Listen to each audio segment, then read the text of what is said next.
ఖర్చు అంటే ఆ ఖర్చు వాళ్ళ చేత భరించేటట్టయితే వాళ్ళకి శాంపుల్గా కొన్నిటిని కౌంట్ చేసి చూపించండి అని చెప్పింది.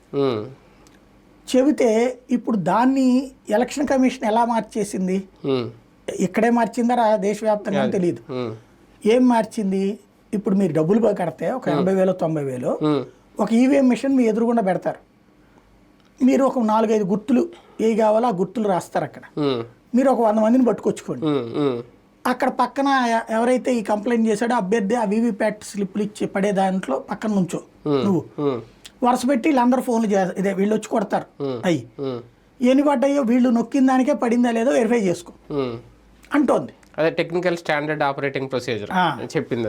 అది ఎట్లా సాధ్యం అంట, ఇప్పుడు దాంట్లో కావాల్సింది ఏంటి వాళ్ళకి, ఇప్పుడు సో బూత్ లో ఇప్పుడు ఒక ఏదో వచ్చింది, అప్పుడు ఒక ఏరియాలో అభ్యర్థి వాళ్ళ కుటుంబం వాళ్ళ బంధువులే 70 మంది 80 మంది ఉంటారట వైసీపీ, ఒకే ఒక్క ఓటు వచ్చిందట అక్కడ.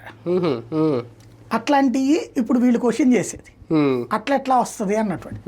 అట్లాగే ఏదైతే డౌట్ వచ్చిందో ఎక్కువ అక్కర్లా, 1, 2, 5 ఒక లిమిట్ అనుకో, ఒక నియోజకవర్గ పరిధిలో 1 నుంచి 10 వేసుకో, 10 ఈవీఎంలు నువ్వు ఏ నెంబర్ చెప్తావు చెప్పు బూత్, దానికి 70,000 లక్ష రూపాయలు కట్టించుకో, చాలా వరకు అంతవరకు తీసి మాకు చూపించి లెక్క కౌంటింగ్.